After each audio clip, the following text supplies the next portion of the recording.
Salut à tous, c'est Tio Tonton. Alors on se retrouve pour une nouvelle vidéo. Donc aujourd'hui, on va faire un nouvel épisode de Je suis tombé sur, parce qu'en fait, je suis tombé sur Sankukai en rangeant mon grenier. Et en fait, je me suis dit tiens, je vais parler de Sankukai.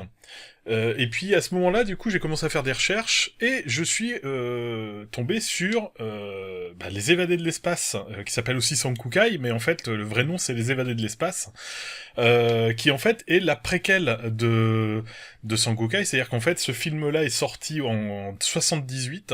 Et vu le succès du film, ils ont fait ensuite une série qui n'est absolument pas reliée, il n'y a pas de rapport entre les deux séries, enfin entre le film et la série, mais qui a en fait euh, lancé finalement le space opéra. Alors faut savoir que donc les évadés de l'espace, alors je vous remontre peut-être un peu mieux la jaquette, je sais pas s'il y aura des reflets, sinon je vous mettrai une image, une photo.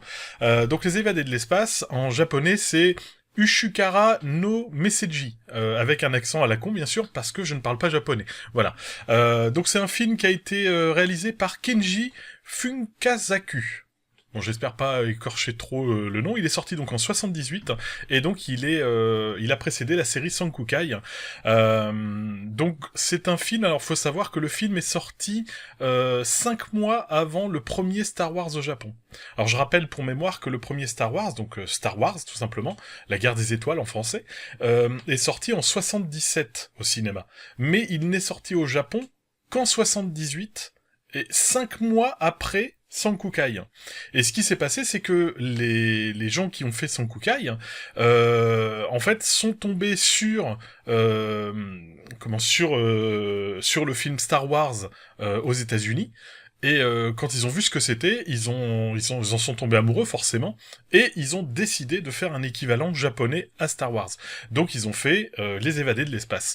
Alors Les Évadés de l'espace, l'histoire, grosso modo, donc ça se passe en l'an 5001 sur la planète Gilucia, qui a été détruite par, alors en fait, dans la version originale, ce sont les Galvana qui ont détruit cette planète. Dans ce film, c'est les Stressos. C'est-à-dire qu'en fait, ils reprennent les mêmes noms de personnages que dans la série. Mais réellement, au départ, on parle des Gavana. C'est-à-dire qu'il n'y a vraiment pas de rapport entre le film et la série.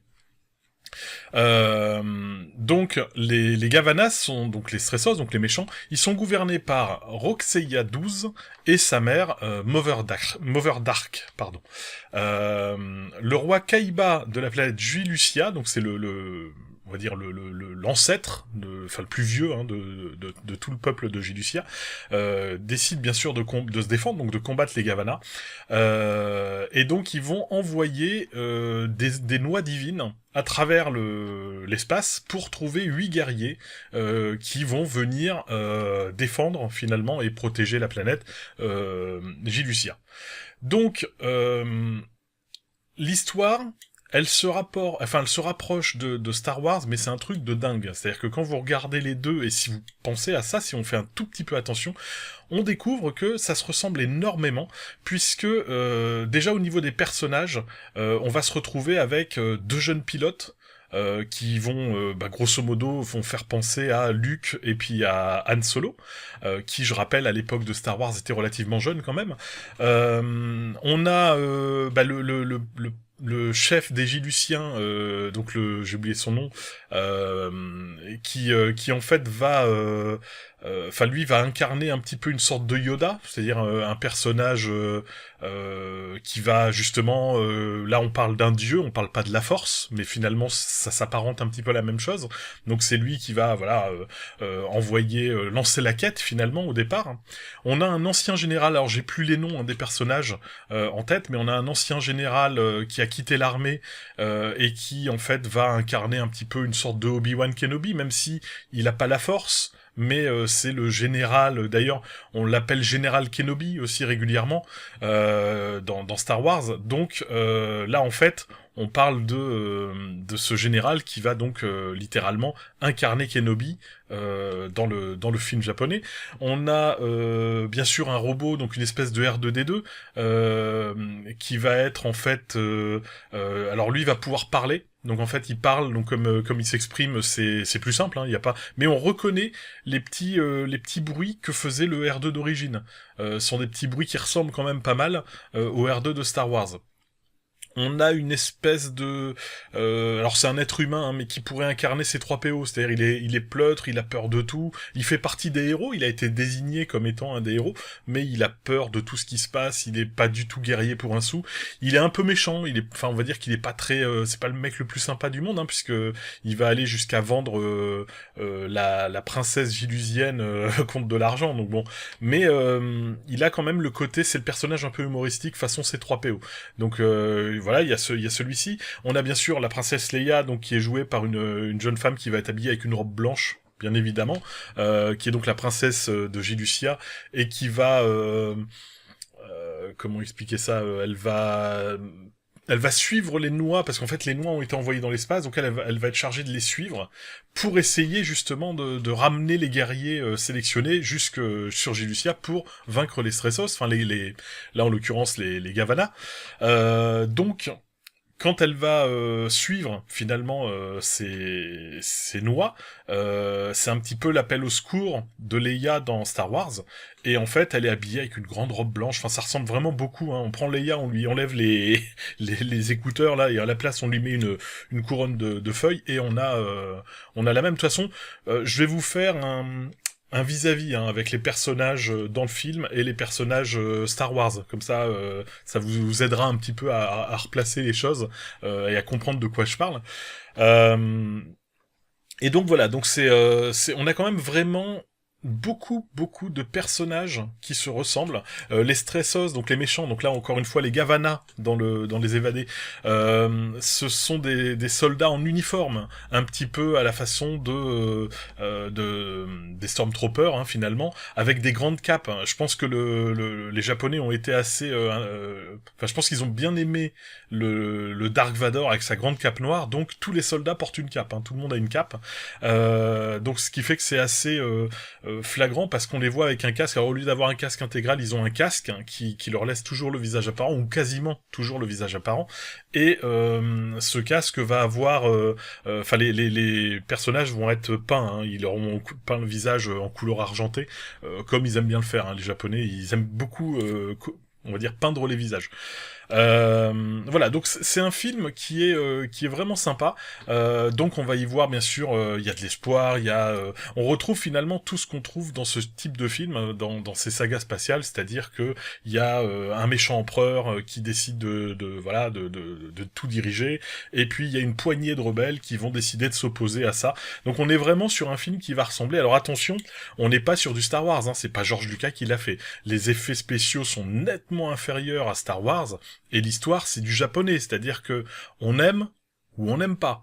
Hein, c'est pas, faut pas croire que voilà que ça va être, enfin que c'est le film du siècle. Hein. Mais je me suis senti un petit peu obligé de vous en parler, étant donné que, comme je voulais vous parler de Sankukai et la série, je me suis dit bah tiens, on va commencer par le commencement finalement. Donc du coup, on va commencer avec celle-ci, enfin avec ce film-là. Alors je vais pas en parler plus puisque là j'ai fait à peu près le tour du film. Il faut savoir que les décors et les effets visuels qui ont été pris dans le film, donc dans Les Évadés de l'espace, ont été réutilisés dans la série. C'est-à-dire qu'en fait, dans la série, le vaisseau des héros, enfin plutôt les vaisseaux, parce qu'il y en a 3 au total, ce sont les mêmes dans le film et dans la série. Le vaisseau des Stressos, c'est le même dans la série, enfin les vaisseaux d'ailleurs des Stressos sont les mêmes dans les deux. Il y a vraiment beaucoup de choses qui sont reprises. Les uniformes des Stressos, donc des Gavana dans le film, sont les mêmes que les uniformes des Stressos dans la série. Donc ils ont vraiment gardé énormément de choses, et ils ont simplement rajouté des choses derrière sur la série Sankukai, puisque on va y retrouver en plus des personnages supplémentaires, voilà, qui vont être finalement encore plus proches de la série que ne l'est le film. Enfin de la série, de la saga Star Wars que ne l'est le film. Voilà. Donc je voulais vous en parler de ce film-là, parce que c'est un film qui est, je pense, très peu connu. Il y a que, je pense, les anciens comme moi qui ont connu Sankukai à la télévision. Et encore, hein, je dis ça, moi je suis de 75. C'est-à-dire que quand la série est sortie au Japon, en 78, j'avais 3 ans. Donc faut pas croire que j'ai vu la série à sa première diffusion. Hein. C'est quelque chose que j'ai vu après. Mais c'est voilà, la première série de ce type à être arrivée en France, et donc au niveau du film, bah finalement c'est le premier film de ce type-là à être arrivé en France. Donc on parlait de Les Évadés de l'espace. Je vais vous mettre plein d'images, quelques extraits du film en arrière-plan pendant que je vous explique tout ça, et puis bah vous me direz ce que vous en avez pensé dans les commentaires. Voilà, hein, donc je voulais juste vous faire découvrir ce film-là.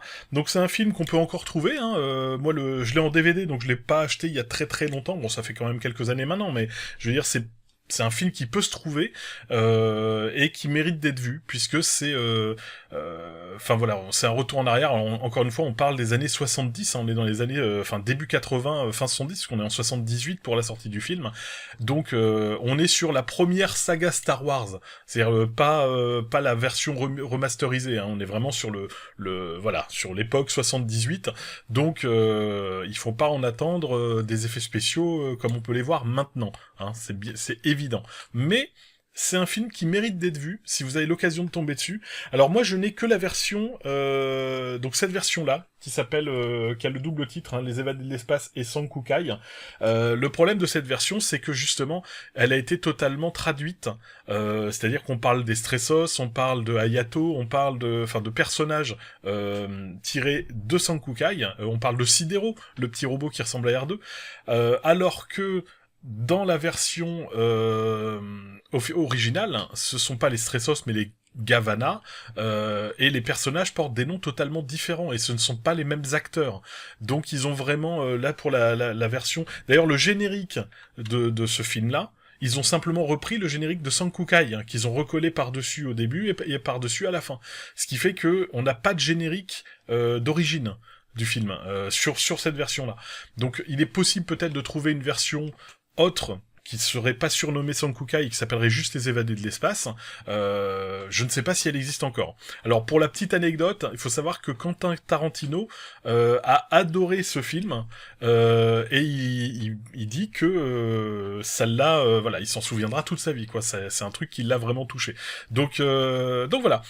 Tout ça pour vous dire que c'était finalement l'intro, puisque le prochain épisode on parlera de Sankukai, et là on en parlera peut-être un petit peu plus, avec un petit peu plus les différentes planètes, enfin on posera un petit peu plus l'histoire, mais on va essayer de rester sur des formats très courts. J'ai pas envie de vous faire des vidéos de 2 heures pour parler d'un film, hein, donc voilà. Donc là c'est Les Évadés de l'espace, donc ça s'appelle Ushukara no Meseji. Ça a été réalisé par Kinji Fukasaku, c'est un scénario de Hiro Matsuda, c'est japonais, c'est sorti en 78 et ça dure 105 minutes. Voilà. Donc si un jour vous avez l'occasion de tomber sur ce film-là et de le regarder, faites-vous plaisir.